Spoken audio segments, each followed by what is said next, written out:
Good evening, everyone, and welcome to the 19th, and it's turning out to be the final episode of our ForeFlight webinar, ForeFlight Workshop series. My name is Mike Jesh. I'm a flight instructor based in Southern California. I also fly big airplanes for a living, but I get most of my fun out of the little airplane stuff here. So we've been hosting this program now for a little over a year and a half with my good friend Brian Schiff. Why don't you come on in, Brian? Join the party. I hope you wore some festive clothes. Oh yeah, I am Groot. Oh, and you're the one who muted tonight. Usually it's me. Can you hear me now? Okay, so anyway, now I'm going to talk on purpose. I was silent. Hey, Nobody's thanks. ever done that before. It's a first time, Brian. I said I am Groot. I just wanted to make you feel better, Mike, for all the times that you've done that. Oh, well, thank you. I really appreciate that. Yeah, Now that I'm anytime. finally getting it figured out, it's time to put a cork in it, right? Well, we're not putting a cork in everything, but exactly, exactly. So, yeah, a year and a half now. Did you think we'd have enough material to go for a year and a half? Honestly, with ForeFlight, yeah, we could go on for probably a decade and a half, or as long as ForeFlight exists and keeps creating new material or new features, I think we could keep going. But it's been a fun ride. We've done a lot. We've had some technical issues. We're going to have some tonight, like we already have. Promise? Darn it, Jim, I'm a pilot, not a producer. So I've learned my lesson. You shouldn't present and produce at the same time. We're going to come up with an exciting new program next year, and we may do some other kind of workshop where all of us get together and do some teaching. We're not done. We're just going to maybe get away from ForeFlight a little bit and get into some other educational content. A lot of good stuff coming up, and we'll talk about that later as well. Yeah. I also want Cool, man. to, welcome everybody who's been helping us. Um, James McKay, Bob Mader, Alicia Sykes. Welcome to you guys, and thank you very much for helping out with this program. I mean, without them working in the background, I couldn't do this. The content is the material you guys feed us, and those guys are answering a lot of questions, ones I couldn't. They're the talent, really. I'm just here for my good looks, as you can see. I soar. We're not on equal footing on knowledge or looks. Yeah, there's a reason I fly airplanes. I'm told I have Yeah. a good face for radio, so Right. I'm in the wrong business. Yeah, James, you've been a wealth of help. Alicia too, for the knowledge, and Bob, you guys all flight instructor. Everybody's flight instructing still, and we all are out there in the trenches doing it, and getting in the in the dirt and getting our hands dirty with ForeFlight. So that's why we're all here. These guys have become experts. I think, when one of us can't answer a question, the other one does. But the spirit of the whole workshop thing was that I tried holding seminars, and I had a syllabus I would try to follow, but the questions that came up, I couldn't stick to it. I've told this story before, but for those of you who are new, that's the whole theory behind calling it a workshop and not a webinar.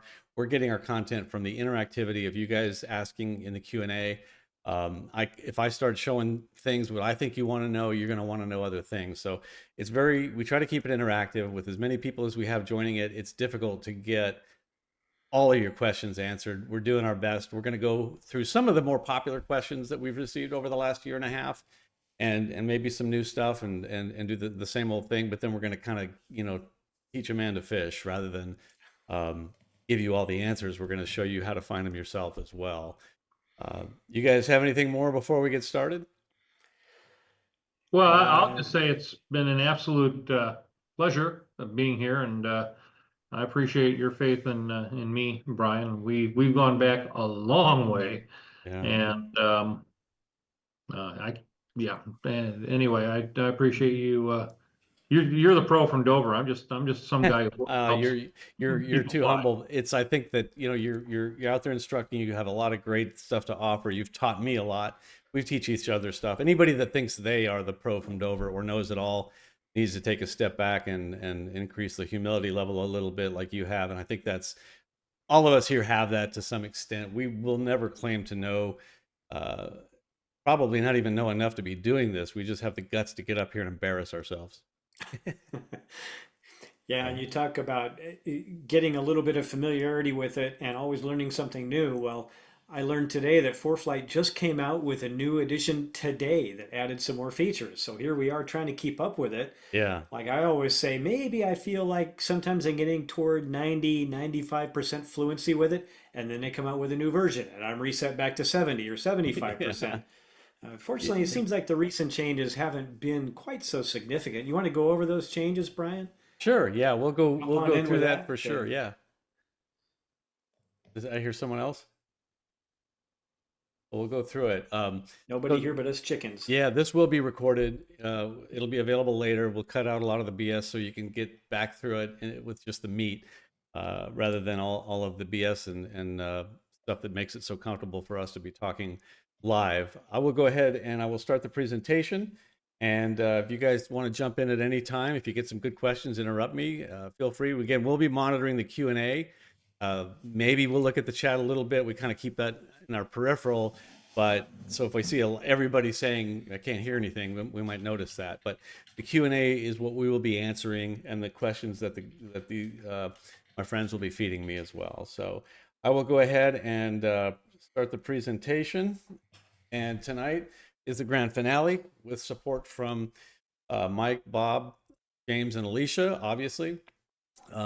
We will be kind of leaving you with the tools that you need to, it's kind of like your first solo or a solo. We're kind of saying, okay, you don't really need us. You can do this by yourself. You really can, because really we're just doing the research for you and giving you some things. I actually learned quite a bit on every episode as well. We have a lot of supporters who've given us prizes. We like to thank them, especially the FAA for offering Wings credit for this. That's been a wonderful deal too. Tonight we'll have a bunch of great giveaways. We'll go through those later, but we got 6 ForeFlight hats that ForeFlight has finally given up merchandise, and they're actually, you'll see that if you get the update that came out today. They have a little blurb in the update that you may have seen in the video in the pre-roll here. But they've got hats and shirts and stuff like that with their logo, which is pretty cool. So we'll be giving away some hats, 6 hats to be exact. Again, the disclaimer: we're not affiliated with ForeFlight. We're just a bunch of village idiots trying to talk about and show off how much we know about it and answer your questions and learn from you as well. Tonight we're going to look quickly at what's new. There's not a whole lot. We will look at some flight planning tips and tricks. We will start a flight plan and just kind of see what comes up, see what kind of questions you ask, show you how to help yourself. We'll do our giveaways. I'm not going to get overzealous with the content so that we wind up going so long. Again, iOS 18.1 is good. ForeFlight is compatible, so you can update your iOS. And of course, today a brand new version came out in version 16.10 came out. Usually it correlates with the month, like 0.10 is October. October is the 10th month. But I look back to see if that rule applies every year, and it doesn't. Some years they don't line up, the months and the version number, so that's not a hard and fast rule. But anyway, we got version 16.10 that just came out, released today. And James was telling me that if you didn't want to update your iOS, I think, what did you say that they just approved? Was it 17.7.1. 17.7.1. So if you're not going to 18 yet, they approved that one. And but just today they released this one, and in fact the ForeFlight Pilot's Guide doesn't actually talk about it yet. But if you do the update, you'll see, as I'm showing here in this video, some of the new features. The first one you'll see is a pitch for the gear that they're now finally selling ForeFlight merchandise, which a lot of people have been asking for. Anyway, what's new? We got new helicopter waypoints to accompany what came out last year. Was the helicopter airways. The low altitude helicopter airways came out last month. This month we've got VFR helicopter waypoints, which obviously need to be turned on to see them. The other thing is some really cool thing we started playing around with, but we haven't had a whole lot of time to play with it, but it's kind of neat, is the runway details. And just real quickly, I'm going to bounce to my iPad and show you kind of some of the details that you're going to see when you're looking at a runway. For example, here at San Jose, we go to runways, we look at 12 left, 30 right. We can choose between which one of those two we want up here. 12 left, 30 right. It's one same piece of pavement, but you can see there's a lot of information about that runway, including the takeoff run available, takeoff distance available, accelerate stop distance available. And you can see these numbers are different, and then landing distance available. And you can see the big disparity between takeoff distance available and landing distance available. Why? Because there's a displaced threshold. We take a look at the airport diagram. Of course, you can see there's a long displaced threshold there. Anyway, that and a lot of other information is more than I even know about is here under the runway section. So back to this screen. What else is new? They've got every month they're adding new aircraft to the performance capabilities. This time it's the BE-40. Is that an Embraer? What is that? Extant 400 XT. I don't know. If you fly it, you probably know what it is. In any event, just watch every month they're coming out with new aircraft. Maybe one of these months you'll see the one that you're flying. Again, that's the performance stuff. So that's it for what's new. You can always go look at the ForeFlight manual, and I'm going to show you that shortly to see for yourself what's new, what came out in each new version. So as far as flight planning tips and tricks, let's just get to that. The first thing I want to do is, because it's time consuming, the next section of this tonight is teach a man to fish, or showing you how to help yourself. Well, the first thing I want to do is send an email to ForeFlight. I want to do it live. I'm going to send them an email while we're sitting here, and I've pre-drafted it, so I don't have to, you have to watch me fumble over typing it. But if I can find it here, let's go to my email. So I draft basically in documents. When I tap on the annotation, and then let me make this bigger so you can maybe see it. Select more, I get a vertical menu on the left side of the screen that I've never seen before. So I'm asking ForeFlight, can you please explain that? Now they may get back to us. They may be a little bit busy tonight, but usually I hear back from them within an hour. So I'm going to go ahead and send this email to them and see if they respond. They were looking for one from my personal email address. So I'm going to send this. I'm just going to see how I can do that. I'm going to go ahead and hit send on that. And then we're going to go back off screen here. And then I'm going to go to sent, and just bear with me for a second so I can send it from my personal email. Give me 1 sec. One of you guys talk for a second. Yeah, I had an answer back in 10 minutes on a question I sent him this morning, completely out of the blue. And I got the answer back inside of 10. It was really responsive. I was very impressed. Yeah, and Kevin Olson says he sent a question to ForeFlight about taxiway locations not being aligned with what the airport had. Yeah. And then we investigated, provided an update, and corrected in the next update. So they do look, and they take what they do very seriously. Yeah, and they do a very good job. They're very thorough, and it's not just people who are full-time employees of ForeFlight, but there are actually airline professionals, corporate pilots, people who are, you know, really up on the program, working on this while they're on the road on their trips or whatever. For those of you that go to the air shows where ForeFlight has a presence, you know, Oshkosh, obviously, Sun and Fun, any other shows, they really do appreciate people coming. Even if you already own it, you got a subscription, they love interacting with pilots and finding out what people want. That's true. That's true. They're very cool about coming by to see them, and they'll invariably show you something you didn't know, and give you some good information, some inside scoop of changes and stuff like that too. So that's for sure. So tonight we're going to try and plan a flight. We'll see what comes up between Marion, Illinois, and Fort Madison, Municipal, Iowa. That's KMWA to KFSW. We'll start it at 4,500 feet. Look at the profile, see what comes up. So let's look at the iPad, and I'm going to go ahead. If you want to follow along, you can. If you want to just watch, you can. But it's KMWA to KFSW, and that is a route in the Midwest going by near St. Louis. As you can see, you can imagine there might be some airspace issues, probably not terrain so much, but let's just take a look at what comes up when we start looking at this flight. So if we look at the profile for starters, let's say, okay, I think I can go direct, but I do see an issue right here.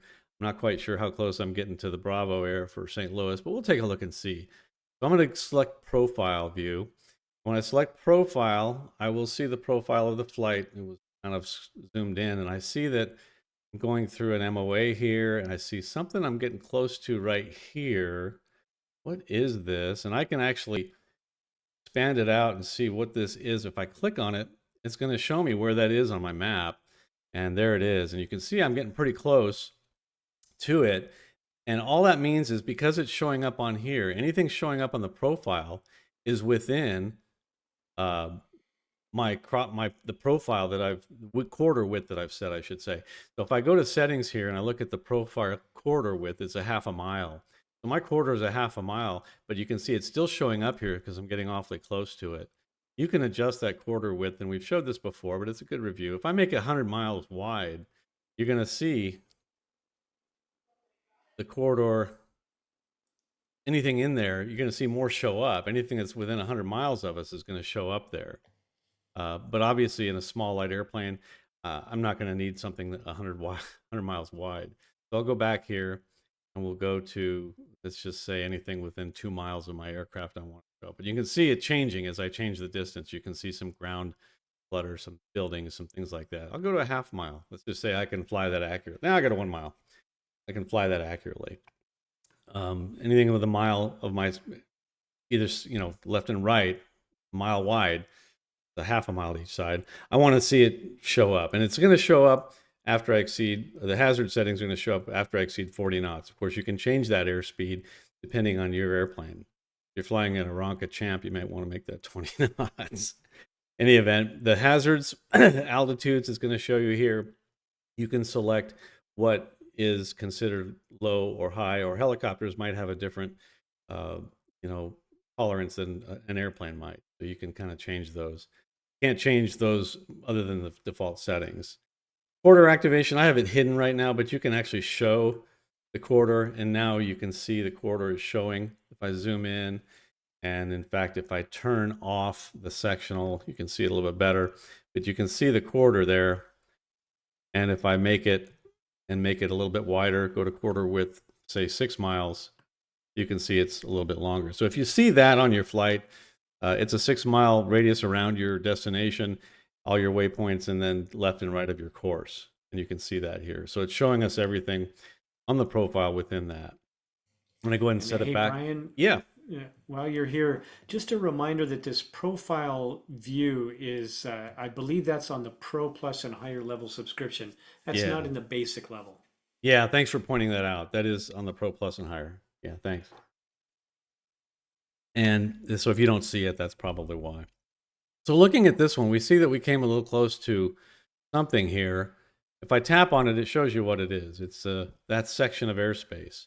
I'm going to go back and turn on the layers that I like so that we can see more the aeronautical, and I'll just leave aeronautical for now because it's cleaner.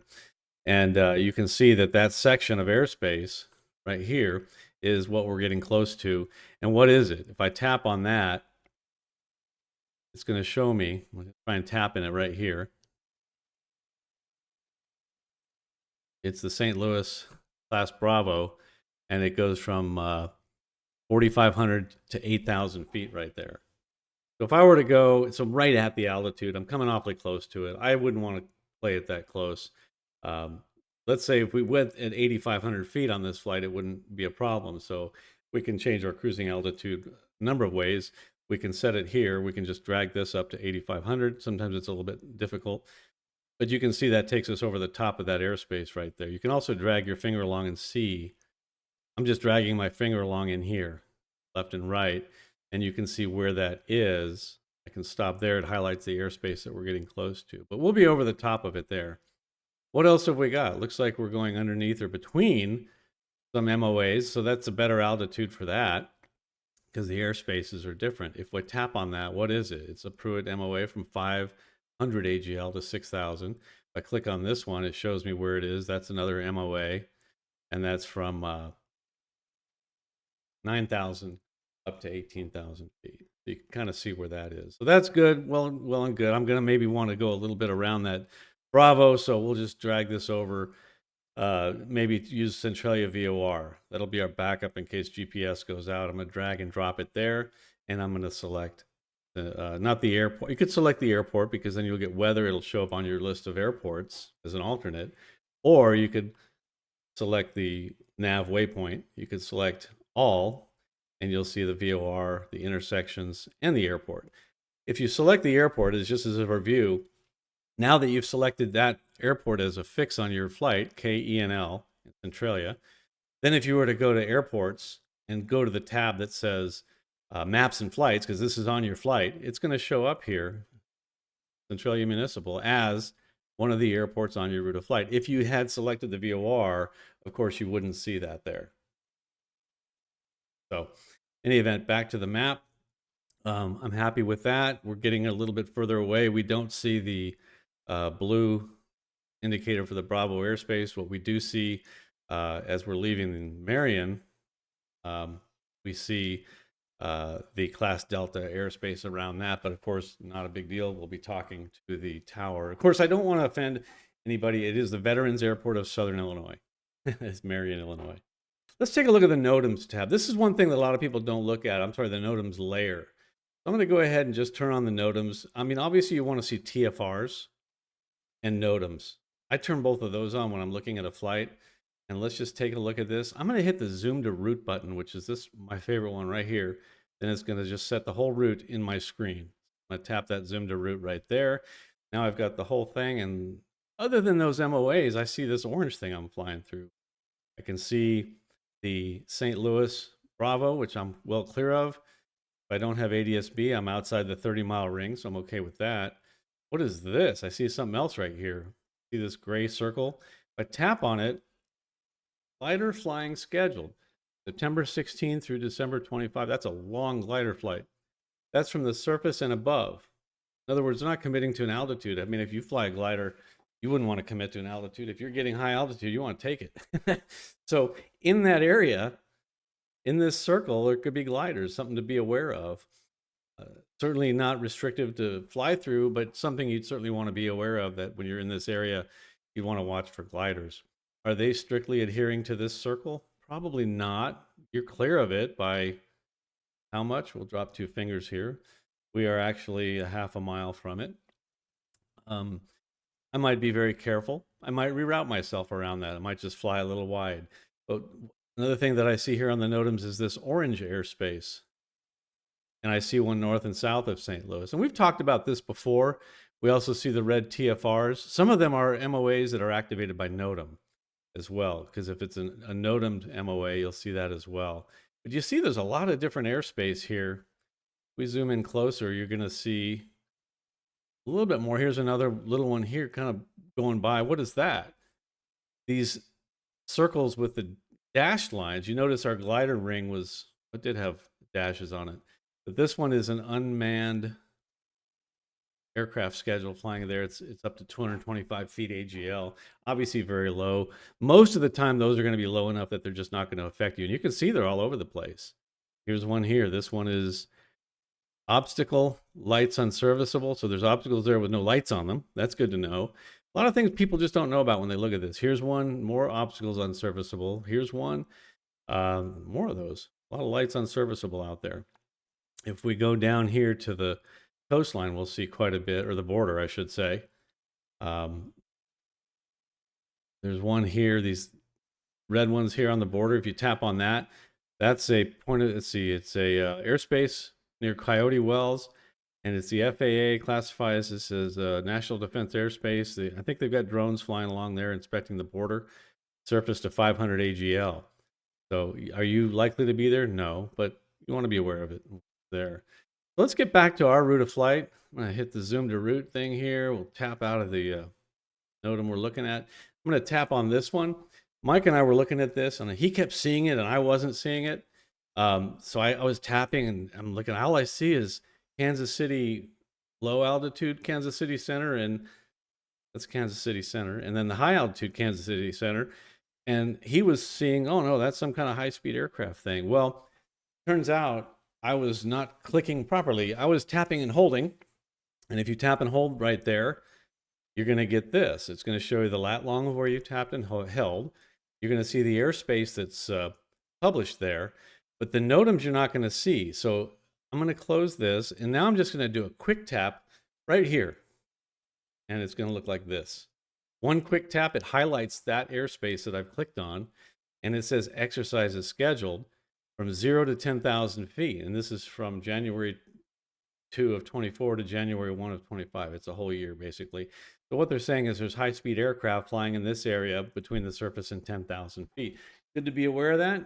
Yeah, I would say so. Would you want to fly in there? I don't know, but either way, it'd be good to know about it. Why don't they do it in the MOA that's right here? I don't know. I mean, there's a perfectly. I've got the answer for everybody since I live with that. All right, I want to hear the answer to that. Why don't they put it? Why don't they go do that in the MOA, or make an Well, MOA?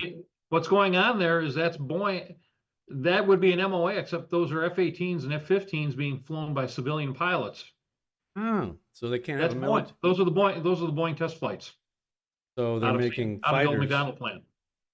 and they're flying in there, and they're not military, so it can't be a military operations area. It's Right. actually Well, yeah, they're military aircraft flown by civilian test pilots.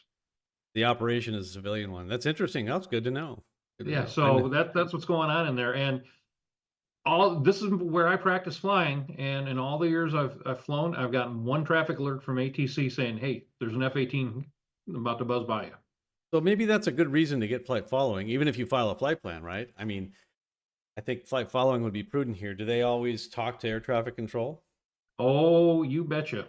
And Mike had a good screenshot of some pretty high speed aircraft that he took a screenshot of. They were down at a low altitude doing 300 and something knots. You could see it on his traffic. And if you turn on your traffic in this area here and were to watch this regularly, you might see it as well. Yeah. And I will say that one of the instructors that works for me is a pilot for Boeing, and they're very careful to talk to ATC. Well, that's good. That's good to know. Yeah, So you just could steer clear of it altogether. I taught for I don't know how many years out there in St. Louis area when we met, Bob, and I didn't know that was it. Was that there at the time? No, they were building those It's airplanes. been there. It's been there since I moved here in 95. Yeah, interesting. Well, I was teaching out there through the 90s, so that was I was unaware of that. I mean, if you're just looking at a sectional with the NOTAMs, there's no NOTAMs, no TFRs. We just look at turn the traffic off, aeronautical, and we simply look at a VFR sectional. There's nothing on there about that. Or is there, Bob? Is there a note somewhere on here that most pilots would miss? No, sir. It's a NOTAM. It's when I get a live briefing, all the briefers know my voice and my name, and whenever I get a live briefing, it's always the same old. Well, and it's still there. It's still there. Yeah. So I think that if you were to look in the airport facility directory under special use airspace, I would bet it's in there. And as we know, everybody does that before every flight that they make. And so you would see it there. That's how you'd catch it. But if you're using ForeFlight, you simply turn on the NOTAMs and boom, you can see it. So we're going to get flight following today, we'll say, instead of circumnavigating it.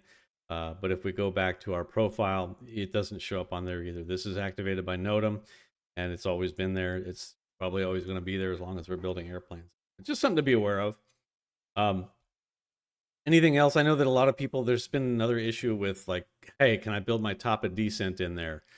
And this shows one. Well, how far out is that? I mean, we can look at this. It's 210 miles, and then we're backing up to 180. So this is a 30 mile to come down 8,500 feet, or really 8,000 feet, down to the elevation of Fort Madison, or the pattern at least. So that's plenty of time. How are they calculating that? I don't know. If anybody here knows how they're calculating that, you could certainly chime in. But I know that what I would want to do is 500 feet a minute down to the pattern altitude in Fort Madison. So what I would do, go to airports, look at my destination, Fort Madison, look at the pattern altitude is 1,700 feet. And to keep the math easy, I'll call it 2,000 feet. So I want to get from 8,500 down to 2,000. So that means I want to lose 6,500 feet. Well, how many 500s are in 6,500 feet? 13. There are 13 parcels of 500 feet of altitude. So 13 minutes at 500 feet a minute will get me down. There are so many ways to start your descent to calculate your top of descent. But then if you want to calculate where am I going to be 13 minutes out, then you would go to here, you'd calculate your ground speed. What's my ground speed going to be by looking at your nav log and seeing what ForeFlight came up with by looking at your true airspeed in the wind and calculate what distance 13 minutes is. Or you can put in as one of the instrument panel devices down here, ETA to destination or ETE to destination, this one right here. and I don't have one because we're not moving. But ETE to destination shows you the time to your destination, or ETE to next fix, if that's what you're going to do if you're going to put a traffic pattern in. But when this says 13 minutes to destination, and I start down when it says 13 minutes at 500 feet a minute, I'm probably going to be at pattern altitude pretty close to when I get there. If you wanted to put a mileage point in there, you can certainly go to the nav log and select, or go to edit, select that point, and you want to put a long track offset. Let's say you calculated that you're moving at 1.5 miles a minute. So how long is it going to take you to move 13 miles? Anyone? Let's say you're 19 moving. and a half minutes. How many? 19 and a half 19 miles. and a half minutes. How many miles? 13 miles, 19 and a half minutes. Well, you wanted to go down 13 minutes early. So how many miles? You're going to move 19 and a half miles, I think, right? Yep. Say 20 miles. So I want to know and that descent, by the way, Brian, is calculated based on the descent performance for the airplane in the performance profile you have selected. Correct. So it'll adjust based on what you told ForeFlight your airplane would do. Right. And that's a good point. Let's just look at that real quick. If I go to aircraft and I'm flying my Citabria here, and we go to performance profiles and we look at descent profile, 500 feet a minute, and what speed, the descent speeds and all that. If I click on the 500 feet a minute descent, you can apply some time biases or some fuel biases to that. But basically you're saying at what rate of descent do you normally use? And then of course, isn't there a speed that you would put for descent? I use cruise speed. Well, I think and that's what's interesting on the pro versions with the profiles they give us. They don't show us the numbers. They just plug them in. Yeah. If you're doing default if you're doing, that ForeFlight has defined for that airplane, if you could create your own profile and not use the default one, and then you could be a little bit more specific if you wanted to. Right. Creating your own and not using a ForeFlight profile, which is what I've used. But I did tell it 500 feet a minute is the default for that profile that they've created. I think I have a sample by altitude profile that I've made. It looks like it. I don't have it there. There's no details in there. But anyway, I've told it what I'm going to do. If we go back, and so that calculation in that descent is based on the performance profile that you've put in there, Mike was saying. So what you can do is, if you wanted to put a point, I know that I'm going to descend roughly 19 miles, let's say, when I do in 13 minutes. So I'm going to go ahead and just put a point 19 miles prior to that. So I'll click on my destination. I'm going to click on a long track offset. This is going to put a point before it along my track. What distance before that airport do I want to put a point? Well, 19 miles, because if I'm descending at 500 feet a minute for 13 minutes at my ground speed, I'm going to go 19 miles. I figured that out. So I insert that, and you've got a point right there. And there's your top of descent, 19 miles before the airport. You can click on that. You could save this point. I don't know if you can rename it. Can you rename it? You guys, do you know? I don't think so. You could save it and give it a name if you wanted to, but then it's always going to be there. I think I would know that this is my top of descent right here.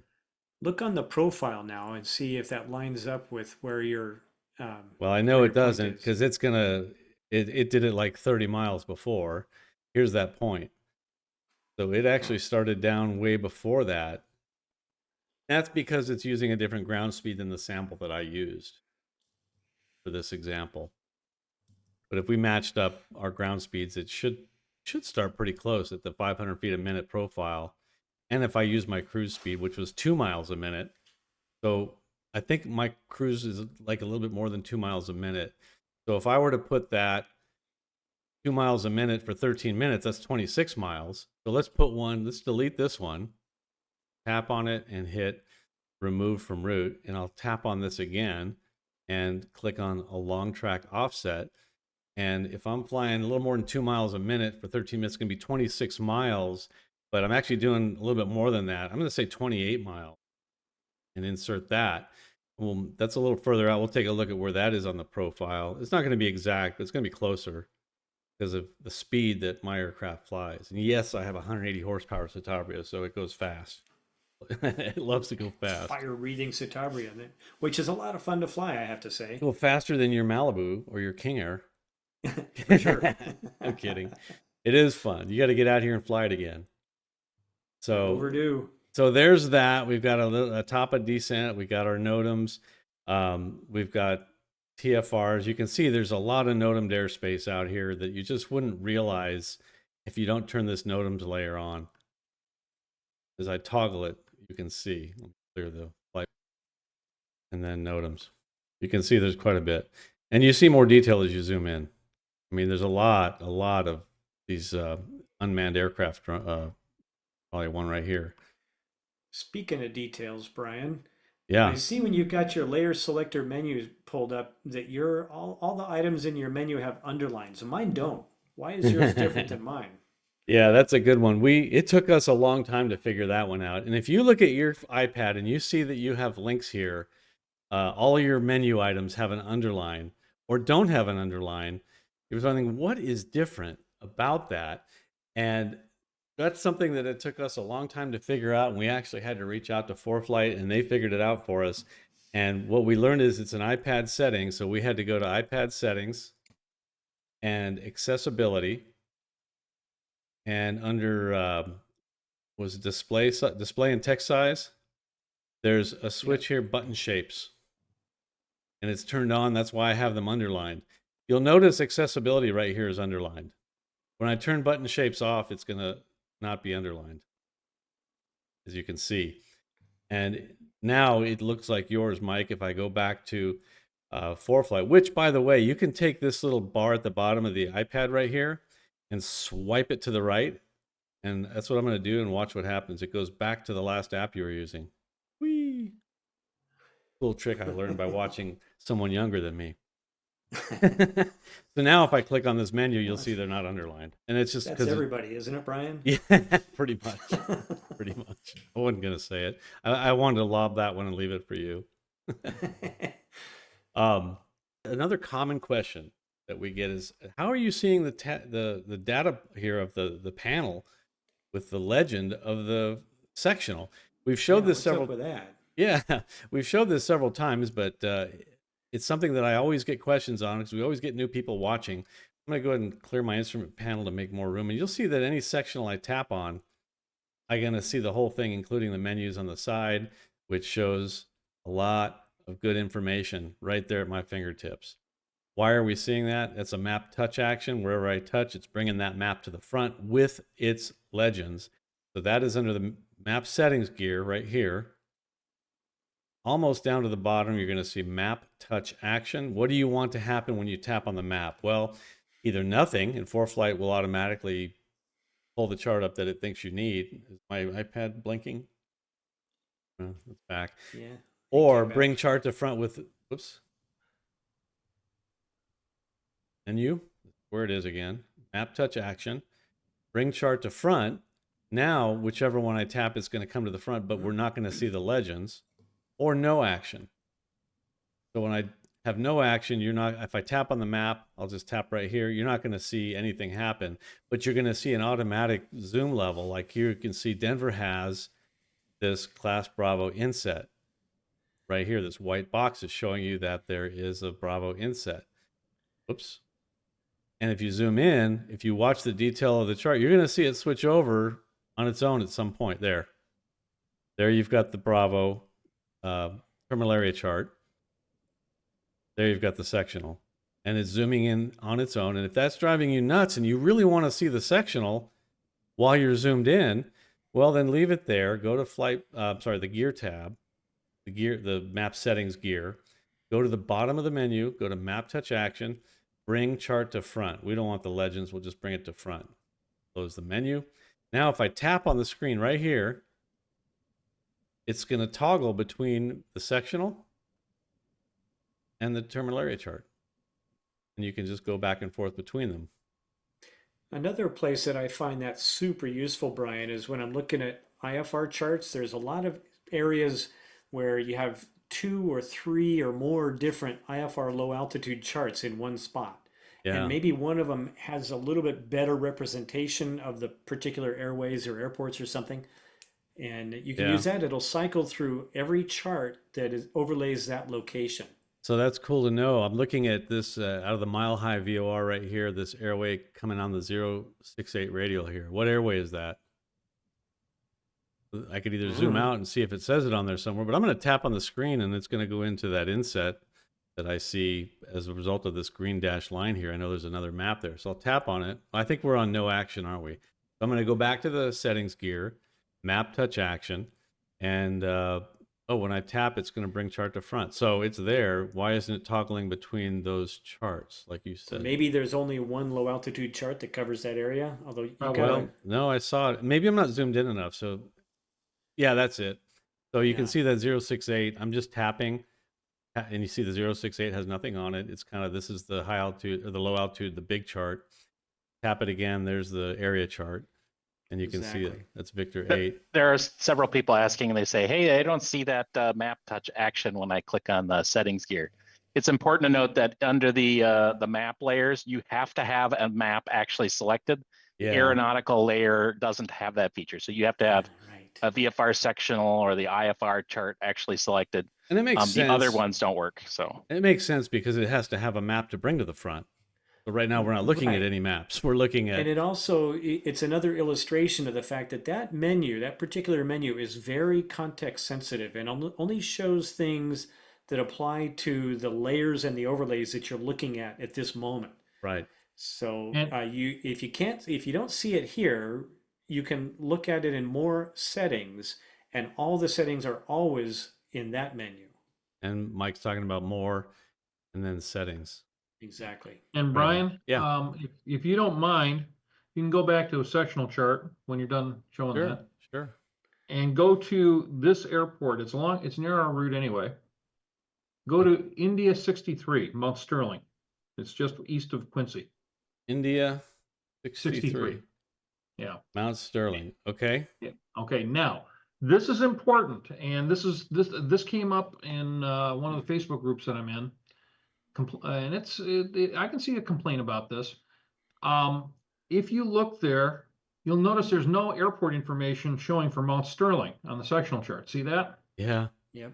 Now tap on the top half of the chart. Yeah. You can see because these Yeah. obstacles are cut off and maybe some other hints that it is the edge of a chart. So I'll tap right here. Is that what you're Yeah, I saying? believe no, tap on the bottom half. I'm sorry, Mount Sterling is, the Mount Sterling data is on the St. Louis section. Okay. I'll tap on the bottom.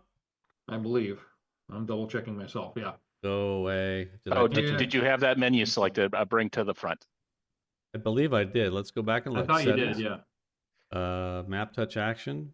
Bring chart Okay, to front. perfect. Yeah. Make sure you're well south of Sterling when you tap. Okay. Don't Go Yeah. Tap like on inside through the it way out. airspace. That ought to do it. down here. Yeah. Somewhere. Or, you're bringing up the MOA. Tap Yeah, tap away from the MOA. There's tapping and there's touching and holding. Let's just hold Mount Sterling, but let me turn the NOTAMs off. That's why. That's what's going on. We're You got getting the NOTAMs. Another good Yeah. thing. These are the kind of things that we've learned, and I just noticed that sometimes it gets very frustrating. So the NOTAMs are turned off, but you can see it's selected because I'm looking at the data. So I'm going to close that. See, it went away. Now I'm going to go back and do the search for this. Yeah. Mount Sterling.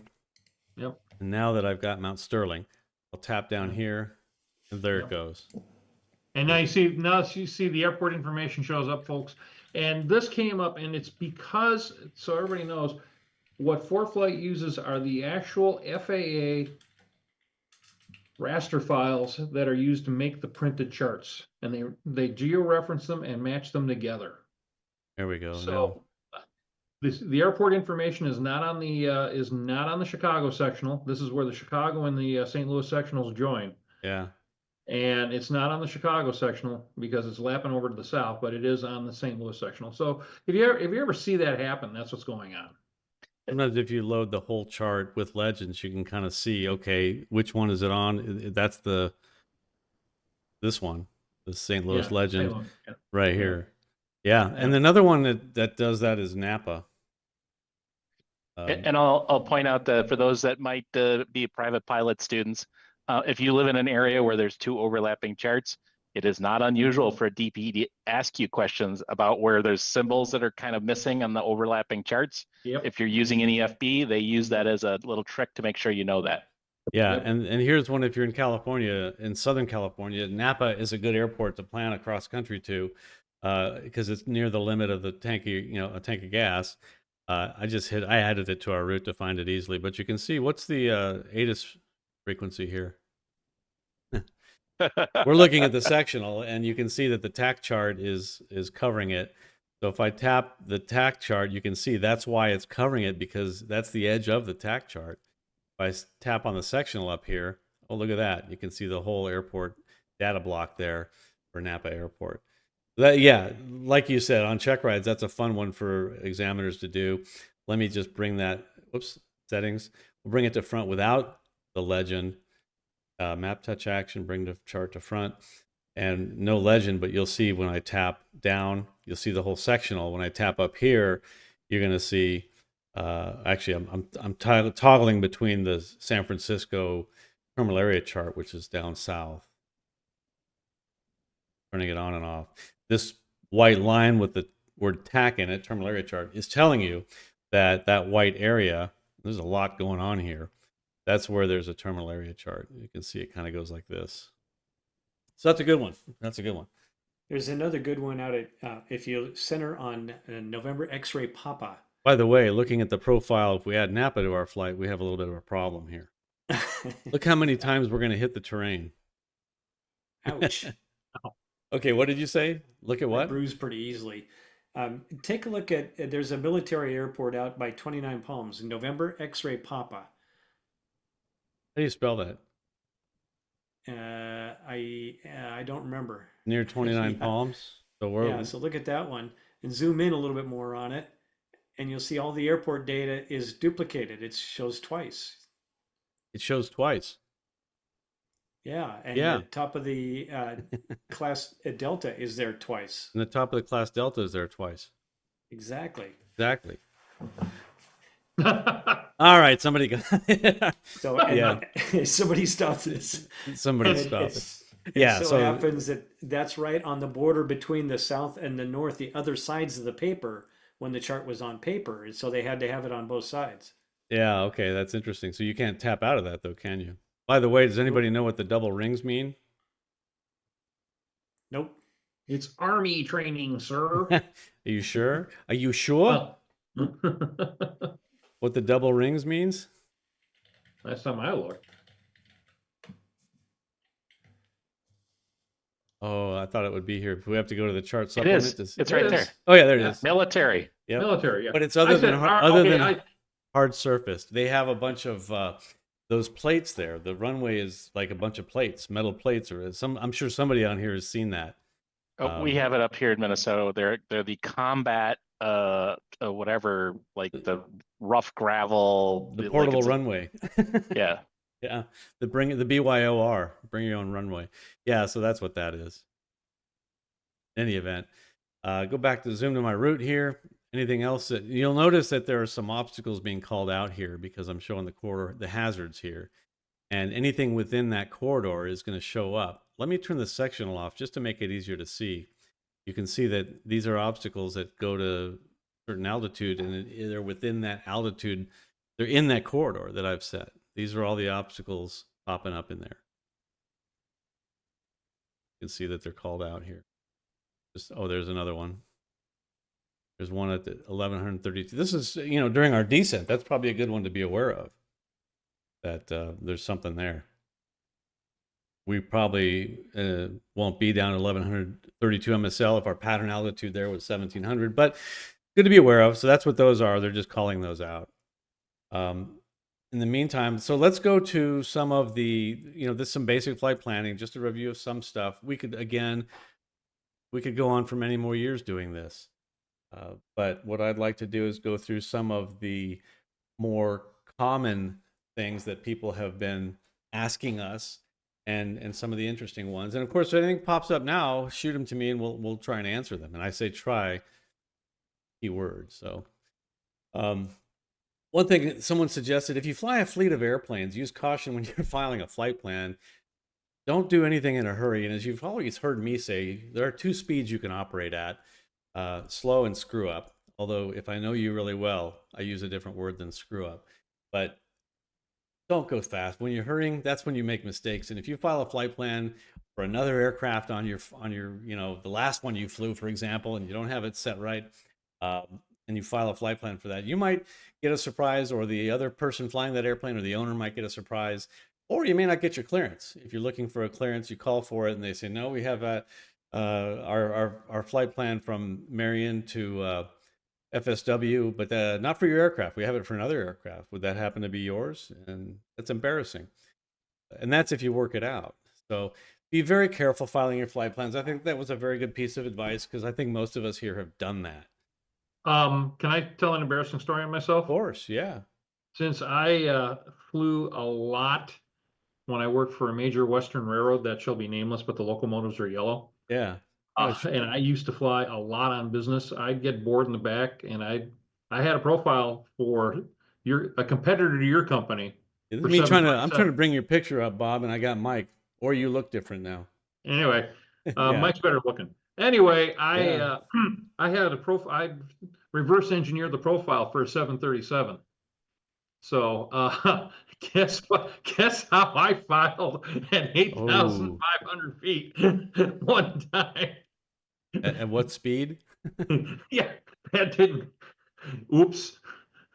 Yeah, so we all have stories where we've embarrassed ourselves by not taking the time to be thorough about it. But in any event, Hard to explain to my student, by the way. yeah. Hey, Brian, before you get too far Yeah. off of that map there, if you want to bring your ForeFlight up again, we did have a question. Brian asks about setting up the VFR traffic pattern at the end of that sequence. Could you Sure. do that? Show how to do that? Sure. So when we approach this airport, and this is is that a towered airport? Doesn't I see any Delta? That's No. a non-towered airport. So anyway, what we want to do is go to the flight plan and edit it. We want to go to procedures, because the pattern, the arrival is a procedure. When we click on procedure, there's a holding pattern we could enter, or an approach we can enter, or the traffic pattern into that airport. So we want to select the traffic pattern because we're VFR, and that's what we're doing. What is the runway that's in use right now? Right now, the wind is variable at 3 knots. Notice it shows you that as long as you're online. If you're not online and you're flying, it's going to show you the last weather that it received, and it'll show you what the best runway is. But I wouldn't use that. I would get, first I'm going to tune in go to that airport and see if they have an AWOS. Let's just take a look here. And right now they're calling winds variable at 3 knots. Are they using a runway? I don't know. That's what they're calling it. I would look at this. I would look at the AWOS. I would call up and see what's the active runway, look at the airport diagram, go through the process of deciding, and you have plenty of time to do this well ahead of time, which one of these two runways you're going to use. Maybe one is preferred. The other thing that you might want to do is look at the book formerly known as the Airport Facility Directory, and see. We'll go to info and AFD. They still call it AFD. It is an Airport Facility Directory within the chart supplement. So if we were to look at Fort Madison, there may be a preferred runway. So be sure to check that. I'm not going to read all this now, but there may be a preferred runway when the winds are calm. So that's all I'm saying, is be sure to check that. So let's go to maps, go back to procedure, and let's say that we've decided that we're going to land on runway 17. So we're going to need to enter a downwind. We're coming from the south. So we're going to collect 17, and here's the pattern altitude. I'm going to go ahead and select that. Which pattern altitude do I want? Well, I want light aircraft. My Citabria. I'll click that one. So it's there. If you're flying something bigger, you can hit select and select a higher pattern altitude, heavy aircraft or turbine. These are the pattern altitudes for that airport. What kind of pattern do you want to enter? So we're going to enter a downwind. What's preferred? So the best side is a midfield teardrop. What does a sectional show for this? I always want to go back to this. So trust but verify. So let's go to the sectional and look at what the there it is. Information block says for this airport. Right pattern for 17. So as I'm thinking about it to myself, I'm picturing in my mind's eye, this is the final. Can't draw with this cursor, so I'll just do this. It's a right pattern for 1.7. I got to somehow get to that downwind like that. How I'm going to do that? Let's go back here and see what ForeFlight suggests. So we'll select on procedure again, traffic pattern into that airport, runway 17. And the side that we're coming from is showing you the best side. So these are the two ways to do it. I prefer to enter a 45 every time. I'm going to go ahead and enter that. So you need to get your aircraft into a position to enter a 45. And if you like that, you can add it to the route. What many of you have probably heard me talking about, Jason Miller, many others have been talking about, is this midfield teardrop. Teardrop is a term for holding patterns in IFR flying.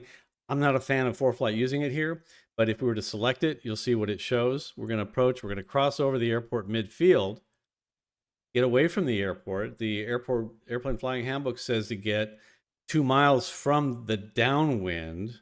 The downwind is right here. The downwind can be up to 1 mile from the airport. So you want to really get 3 miles from the airport. Really just get out here, come back around on a 45. So we'll add that to the route. And now it's in our route in ForeFlight. So that's how you add the traffic pattern. It's also going to adjust your mileage and your time. And now that might affect the top of descent. At least I've still got it set at this point, this 28 miles before. I'm still going to arrive when I get to the airport at 1722 or 1800 feet approximately. So that's how you add a traffic pattern to your airport destination. If you're IFR, you can also use that same procedure to add an instrument approach. And if you're landing, you can add a visual approach, or you can add the RNAV approach to 1.7. You can choose that. And let's just say we're going to get vectors to final approach while we're doing that, and then add it to the route, and boom, we've got it. Turns out we also have a VFR pattern. So let's say I don't want that. I'm going to be flying IFR into there, so I'm just going to take this teardrop to 1.7 out, drag it out, boom, it's gone. And now we've got direct to the airport, but then we've also got a vectors to final. You can see the final approach in there, the pink line. Anyway, that's how you add some, approach and pattern into the airport. Rid of that. And then you don't want to see the plate anymore. We can tap that gear up top, tap on this gear right here, and hit hide plate. You can also, while you're there, just so you know, adjust the opacity of that plate. You can barely see it, or you can have it cover everything. Sometimes it's nice to be able to see through it to kind of see situationally where you are. And for the instructors in the group, this is an amazing teaching tool showing why their step down fixes and all that. Yeah. On approaches. Yeah, exactly. And you can, make it transparent and see, oh, I see there's an airway there, or there's another airport right there with a traffic pattern, or so on and so forth. Go look at Van Nuys and put the ILS 16 right in there, and you'll see, or I'm sorry, the Burbank landing east, runway 8. You'll see where it goes over the departure quarter from Van Nuys. It's kind of a good way to see that as well. So. Yeah, and like Millard Airport in Omaha, everybody says, why is there a gigantic dog leg to go to the missed approach fix? Well, because otherwise you'd be holding the RNAV 1.2, you'd be holding right off at Air Force Base, and that's not going to work. Yeah, so there's always a reason. Sometimes it's not that apparent.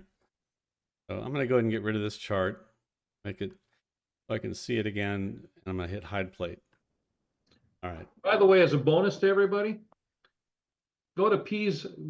For those of you that are into instrument flying, go to P's in Rhode Island. I think it's in Rhode Island. P's Air Force, PEASE. It used to be an Air Force Base. And take a look at the RNAV approaches. There's a classic there. This one, Portsmouth. Got to read the fix. Yeah, that's the one. Portsmouth. Yep. Okay. Those are my favorite in the country. Yep, my absolute favorite instrument approach.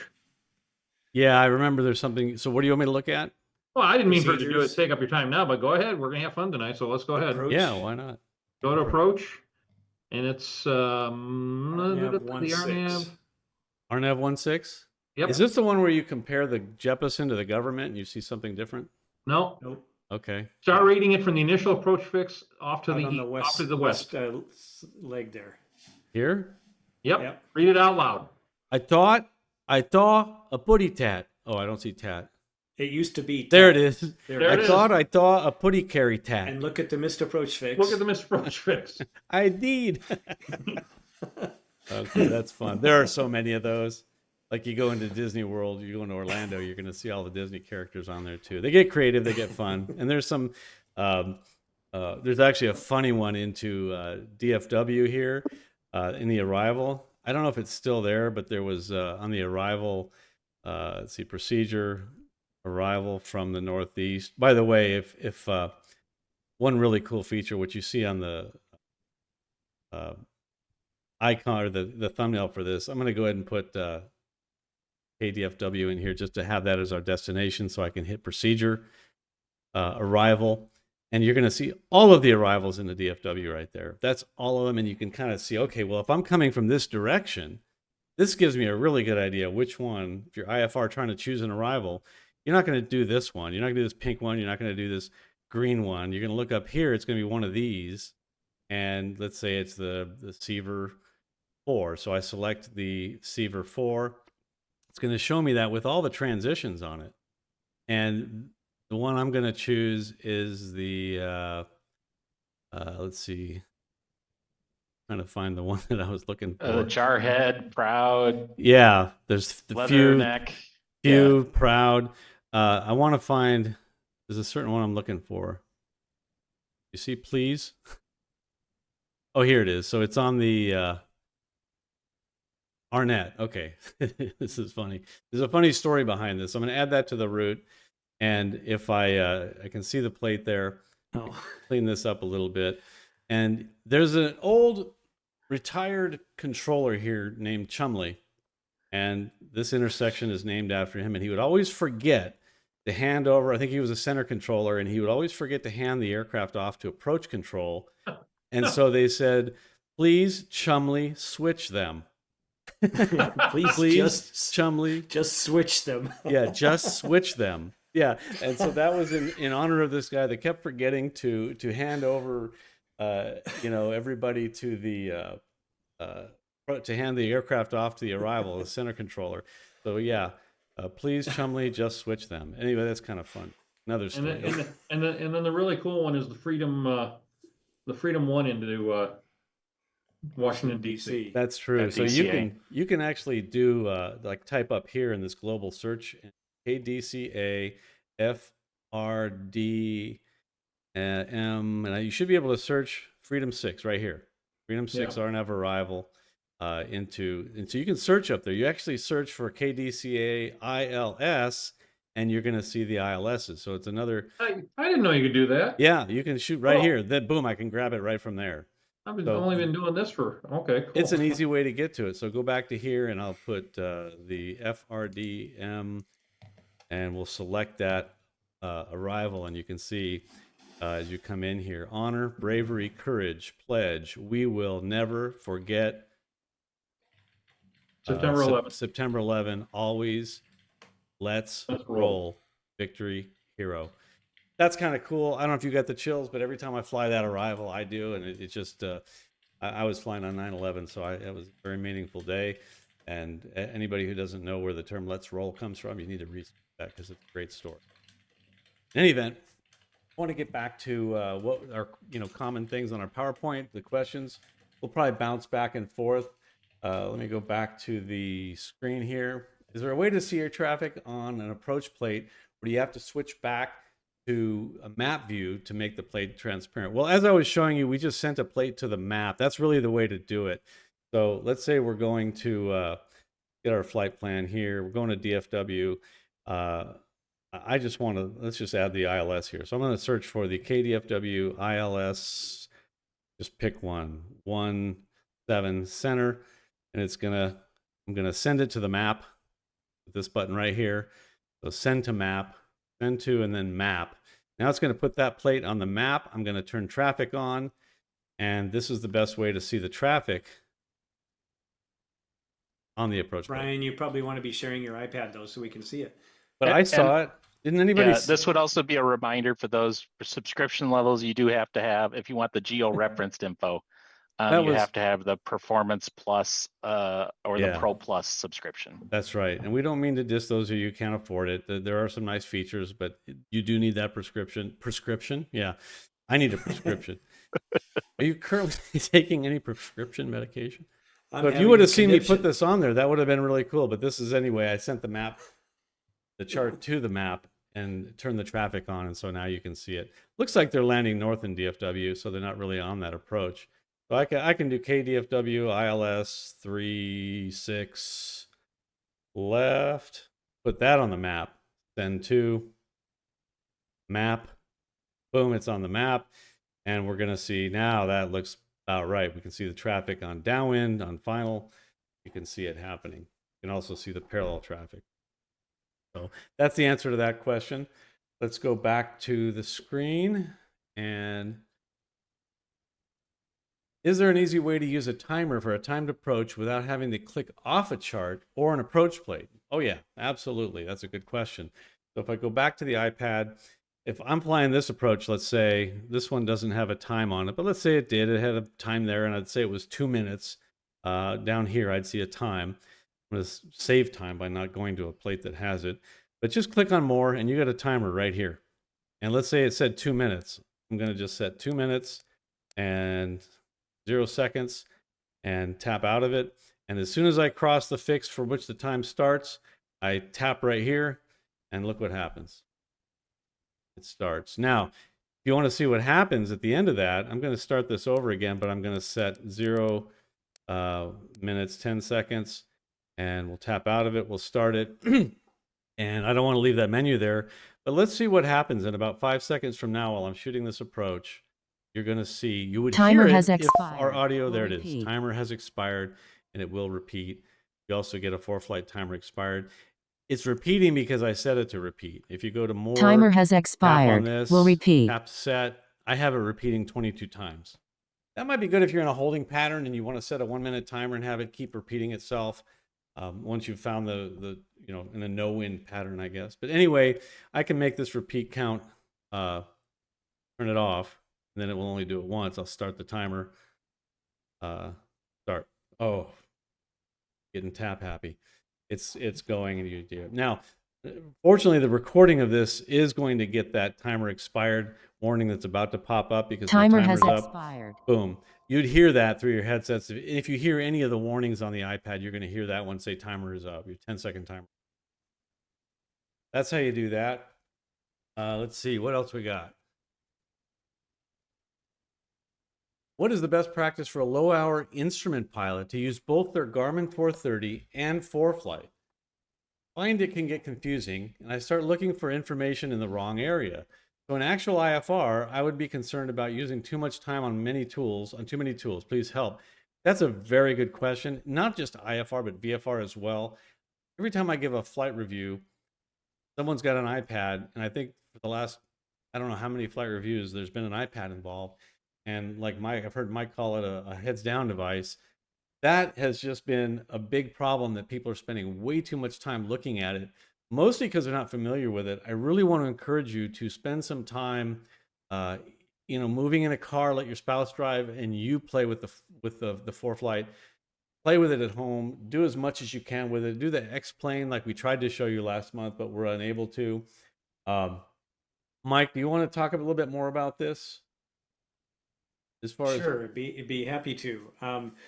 Yeah, you're off to a good start with my theory on that, though. The iPad, it's beautiful, it's shiny, it's colorful, it's very alluring, very distracting, and especially when you're flying IFR, that's a bad combination. So, a couple things that I've found that help me and help the students I fly with, and this really applies not just to the iPad or iPad with ForeFlight or with a Garmin 430, it applies to any combination of equipment. The key really is, first off, you really need to be familiar with how it works. And it only comes about with a lot of practice in a lot of different situations. If you're going to work in the airplane with this, what I would recommend is you bring somebody with you and let them fly the airplane. Let them be responsible for flying the airplane while you're going to take care of the navigation and the equipment, trying to figure this out. Ideally, an instructor who can also keep a third eye or a fourth eye on what you're doing over there. But let somebody else take care of flying it. Don't bring a view limiting device with you for this kind of training. You don't need that distraction. Yeah. So, but once you got all that figured out, now simulators are also very helpful. There's an excellent Garmin simulator that will simulate the 430 and 530. You can spend a lot of time with that and really get comfortable with the equipment. You can also work with ForeFlight with a home simulator. We did that a couple of months ago with One X. thing, if you travel on business, like I did all the time, is the clearances are public. You can go to flightaware.com, download your flight, and you get really proficient really fast trying to figure out what the guys and gals in the front of the airplane are trying to do Yep. or are doing. And Yeah. that's a great way to practice too. Yep. You bet. But now getting actually to your more specific installation in your airplane though, my first suggestion is be careful about duplication of information. Remember that the installed avionics, your 430 or your GTN or IFD or whatever installed navigation, that is primary. So you've got to have all the important information on that. And then anything else that you have on your iPad is going to be supplementary. And hopefully it will augment it nicely. And it just takes some time to play with it and see what kind of information you want to have available. Let's see, he's got my iPad showing up here, doesn't he? You need to practice getting this all set up so it's not too distracting for you. It's kind of a fun approach. Yeah, I think it's good. That's great advice to remember that I think the iPad is an EFB. Use it for like you would have used your Jeppesen binder. Don't use it to navigate with when you're flying IFR. I think you should use it to look at the documents, look at your approach plates. Don't try to navigate with it. Don't try and do the repeating information like you said. Everything you have and need to fly IFRs on your panel, use that for the IFR flying. Use this to look at your approach plate. Right. But having said that, there's a time, especially in the case of preparing for an approach, where the data you need to prepare for the approach is on the iPad, but you can't use it to navigate. You have to use the installed navigator to navigate. So use the iPad, get used to this. You've got your briefing chart format at the top, and all that information is important as you're setting up the navigator to be ready to guide you through this approach. So practice that. You don't need to be in the airplane with an engine running to practice this process of getting the navigator set up to do an approach. You can do that on a simulator. You can do it with ground power plugged in. Now, if you've got something like a Garmin 430 or 530, I have a 530 in my airplane. A little bit less important if you have something like an Avidyne IFD, which has Bluetooth connectivity built in and you can share flight plans. But get yourself a FlightStream 210 or a 510 that allows you to transfer flight plans and waypoints back and forth. That makes it really cool. It's better than sliced bread in my airplane. Yeah, I wish I had that in my airplane. I don't. It's only $1,000, Bob. Piece of cake. Only. I'm paying for the rudder AD on my airplane right now. Yeah. So. Oh, ouch. That's a big one. And I had someone ask me, what if I get a change in flight, should I do it in the iPad, send it to the panel, or should I do it in the panel, have it sent to the iPad? I have a Era 660. It's only VFR, obviously, but I can do IFR stuff on it. If I have a change in route, I do it on the iPad, and it will say, do you want to send this to the 660? I say, yeah, and I do. It updates it. Can you go the other way, Mike? Bob, Yes.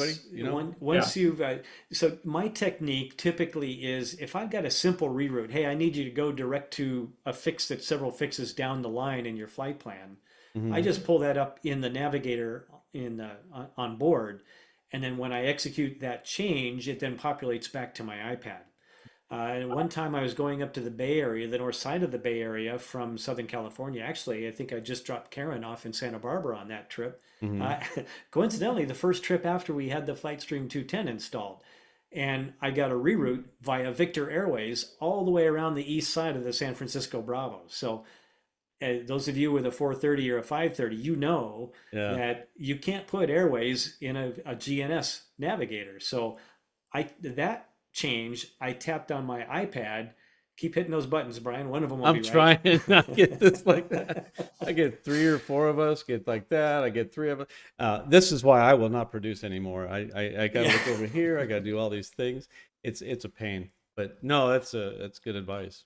Yeah. So with something like that, what I do here on my iPad is I put the initial fix. I put the Victor Airways in there, and then I send that. So it's whatever is the easiest most direct way to get the new route correctly entered into the navigator. So sometimes it's easier to go direct to the GNS. Sometimes it's easier to go direct to the iPad. Yeah. Sometimes you feel like when I you're have a not. client, when I've got a client with that type of setup, I agree with Mike, by the way. If it's a reroute via the airways, it's a lot easier than punching in a bunch of VORs or waypoints. Yeah. But if it's a simple reroute, honestly, to me, There the is. airplane avionics take precedence over the iPad. Right, and also break it up. I mean, Yeah. if you're going to be setting up for an approach or doing a lot of, if you have a long task like a reroute, just get your next fix in there. If it's 50 miles away or something like that, there's no rush. Just get that first fix in there, and then Yeah. do it in Yep. steps. Look for traffic if you're in VMC. Fly the airplane. Do another step. Get back to flying the airplane. Do a third step. Get Right. back to flying the airplane. So break it up into steps, but insert flying the airplane in there, and keep looking out the window. Keep looking at your airplane. Don't neglect it for very long.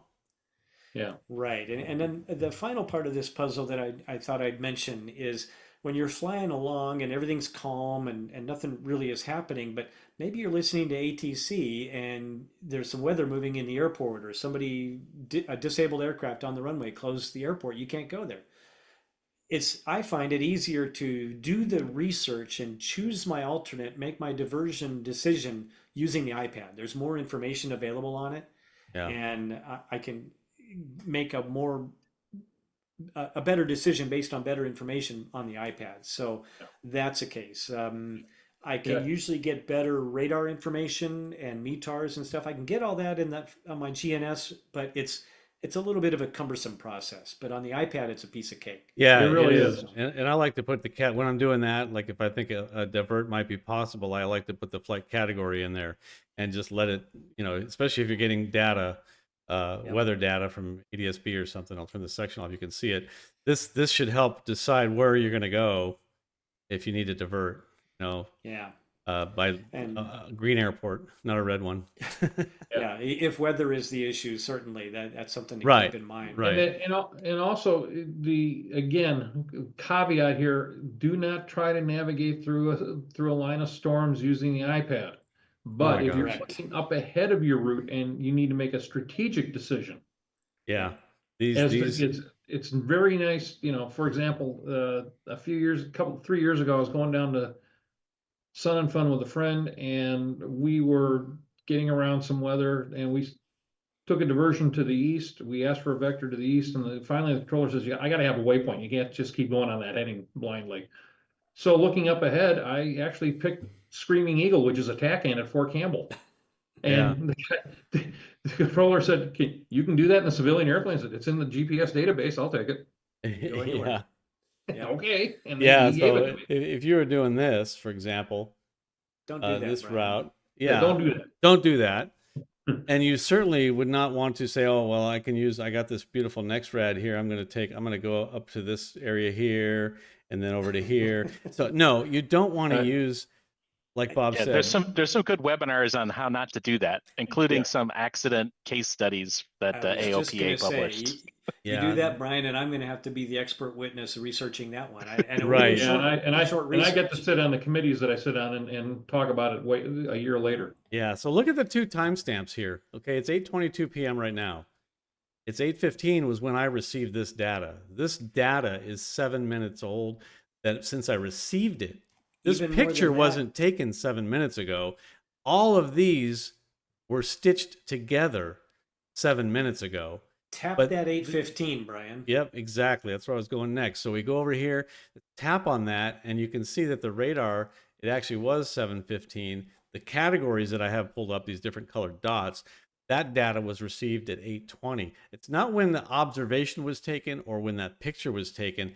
Anybody who's been anywhere near a thunderstorm knows. It looks like I'm about to be near one. Again? I know, it's the story. It's the first Monday of the month. It's always a thunderstorm If in we Texas. need rain, I hold a ForeFlight workshop so that we can get some water on my lawn. There you go. Yeah, no, so this is very delayed information. It's history. What you're looking at here is history, but it gives you an idea of some long range information. And again, I think I've showed before a video that I took of my iPad looking then out to the like category off, the radar back on, then looking out the wind to the actual live weather radar. The next rad showed the cell ahead and to the right. The live weather radar showed it ahead and to the left because it had already moved across my bow. And then look out the window, boom, there it is. It's out my left. If you're going to get anywhere near weather like this, please have onboard radar or don't get near it at all. That's right. And that was my point is Yeah. it's a great strategic tool Yeah. for deciding early, I'm going to bend my route. And we have leaned Or hard stop. on this point virtually every one of these programs that we've done. Yeah. We've talked about this, and it's so important. We can't stress it enough. We can't, because there are accidents happening every year because of it. And I just, I don't understand why that message isn't getting out there, but please help And spread the that last to thing other pilots. I'll say on this 430 iPad issue, I'm going to post a link in the chat there to Okay. another web page, the one that Brian and I put together for a Garmin 430 530 series that I did. I started that. What did we start that, Brian? About 4 years ago, 3 years ago. 4 or 5 years ago. Yeah. It ended up being about 10 episodes where we dive in depth into the 430 and 530. And we talk about all these issues. You have to be careful. There's an extra section I ran in there. It's section 3A. It wasn't one of the regular series, but I went out to my airplane at the airport and I walked through this process of transferring a flight back and forth between my 530 and the iPad. So you could see how that works in the airplane. Yeah, that was very And cool. so that wasn't a live webinar, but it's in the series. If you go to that web page, the captainshift.com/GNS101, and we'll post that link in the comments in the show notes. That'll give you information, including all the recordings of the entire series. So Right. And that's we're- that's it right here. yeah, we're almost out of time here, Brian. I know. So I know. Let's we'll motor through here. So let's see what else we got here. The another question we got, and we'll get to the prizes here. How can I put my aircraft pilot operating handbook into ForeFlight documents?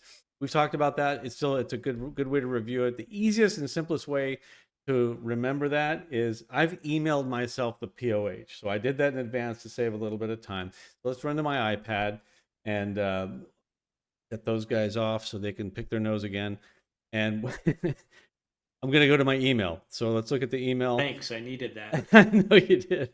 Oh, we got a lot of emails there, but I emailed this one to myself. The right here, the Cessna 172 POH. I sent it to my email. I click it. I'm going to hit the send to button, and I'm going to look for ForeFlight down here. There it is. If you don't see it there, then go down here to edit actions and look. I'm sorry, hit the wrong one. If you don't see it, stop it. Oh, behave. Actually, I already hit it. That's why that happened. But let's go back here. Click on send to, and then to the all the way on the end, you'll see more. If you don't see ForeFlight there, then you'll go down here and you want to look for the suggestions. You'll see ForeFlight here, and you want to add it. You hit edit, and then you can either take it away. So if you don't see it there, it probably looks like this. Come down here, and you'll see ForeFlight on the list. Hit the plus button. Now it's up here on the list. Hit done. Now done again. It should be on the suggested, so we'll hit ForeFlight. It's going to send it to ForeFlight. Give it a second. Here it is. Save this 172p PDF to where? Documents or flights? You can add it to a specific flight. One flight that you've saved in your flights, you can actually add all the documents you want that just pertains to that one flight. But I want to save it to documents, so I'm going to click on that, and then you'll see, boom, it's going to go to documents and open the document in the documents tab. You can see we're in the document tab. Now, I want to add that maybe to a different folder that I've created. So let's say I've Cessna 172. I'll select that, and now it's going to be sure it's in that binder also. So now, from now on, let's go ahead and close it.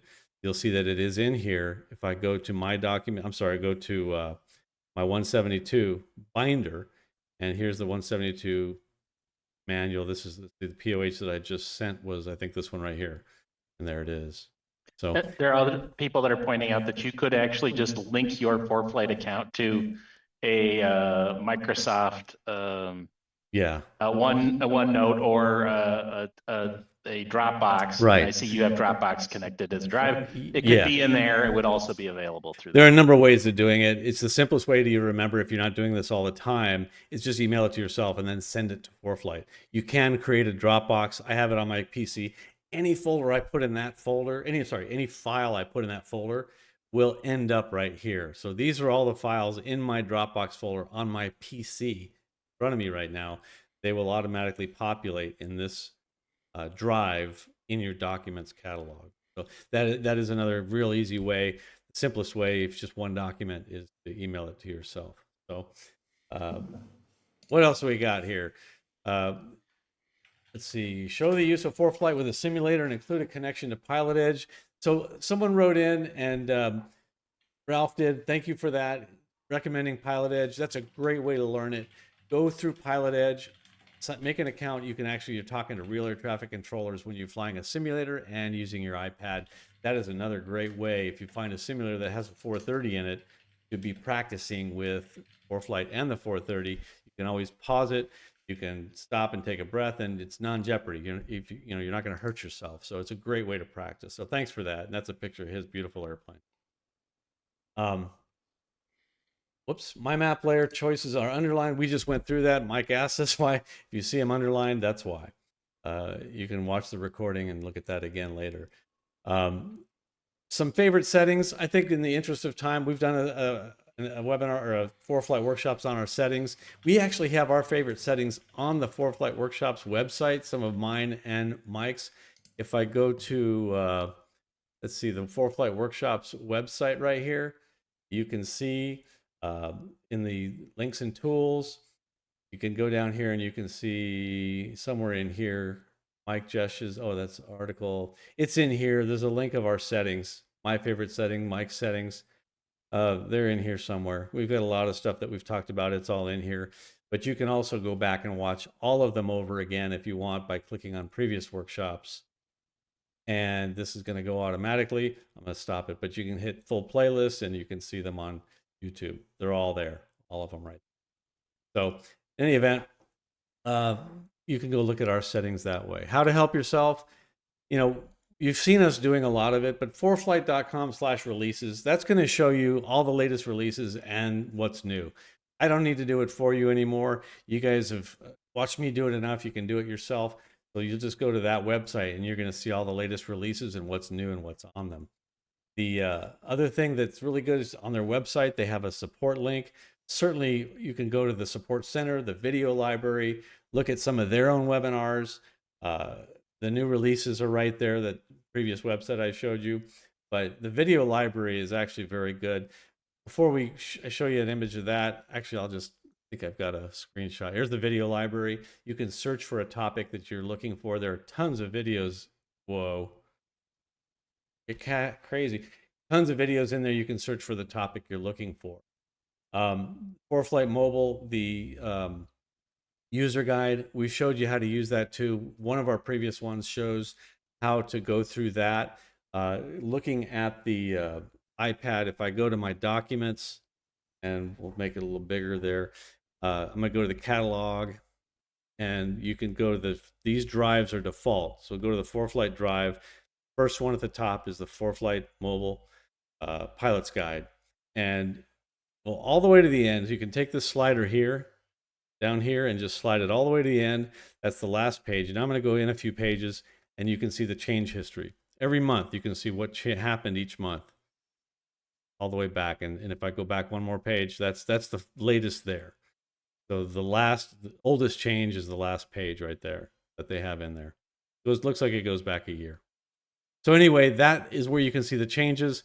Certainly, the search button is the last thing I want to show you about this. When you hit search, what do you want to search? The whole document? You want to search the table of contents? You want to search the bookmarks. These are the bookmarks that I've created. I made a bookmark for the Documents tab. I tap that, takes me right there. These are the ones that I like to go to, and I've saved these as bookmarks. The back here to the table of contents, if you see a caret here, that just means you can expand that menu. So the Jeppesen here, if I click on Jeppesen, it's just going to go to that page. If I click on the caret next to it, it's going to expand all the submenus for that. So again, here, you can open this one up. I want to look at terminal procedures. So there I click that and it takes me there. Just know how to use this, play around with it. If I want to search the whole book, let's say I want to know how to, you know, delete a waypoint or the annotations that I've made. Someone asked about that. Boom, just search for it, click it, and the first one you see is probably where that shows up in the table of contents, but that too is hyperlinked. You can, whoop, did it too quick. I missed it by that much. Click on it again, or just go to the next one here, and it'll take you right there to it. And here's an annotation I can delete and hit the delete button. Someone asked if you can delete them all at once. Well, you can delete the document and then re-download it. It's the only way I know of to do that. We did ask ForeFlight about that menu. Let me just check the email account real quick. I was just gonna say, I think I saw that they answered you. You did? I think so, when you were looking at your email. Let's take a look. And All right. while we're on this page, I'll give a plug to what I think is the second most important document in this list, and that's A4, the ForeFlight Legends Guide. Yep. If you see anything on any map page, anything else in ForeFlight you don't understand, I can just about guarantee you that icon is described in that Legends Guide. That's a really important one to have a green check mark by it over there. Make sure you have that one downloaded. And then the other one that's important is on the FAA page is the chart users guide. Yep. Right. Those are all great good. Know that they're there. Exactly. So I got an email as soon as I sent it that said, your request has been received and is being reviewed by our support staff. And that was, looks like an hour ago that I received that email, which was right after I sent it. Here's another one that says, Emily here, this menu allows you to add different types of annotations to the document. Please tap and hold on each menu. Oh, I wasn't tapping and holding. So they got to us pretty quickly. I did that. That was within 10 minutes of when I sent that email. Yep. So that's pretty quick. Just showing you, they got a great support team. This is that menu that I was asking about. Also, they will always put these hyperlinks in here, which is a lot of great stuff. And then you can exchange with them and say, no, that's not what I meant. I was trying to ask something else. So their support team at foreflight.com is the way to do that. And that's they are fantastic. They're fanatical like this. So let's get to this farewell and giveaways. First thing we're going to give away is, and I hope you're ready, Mike, to give me some names. We have 6 hats that they sent, and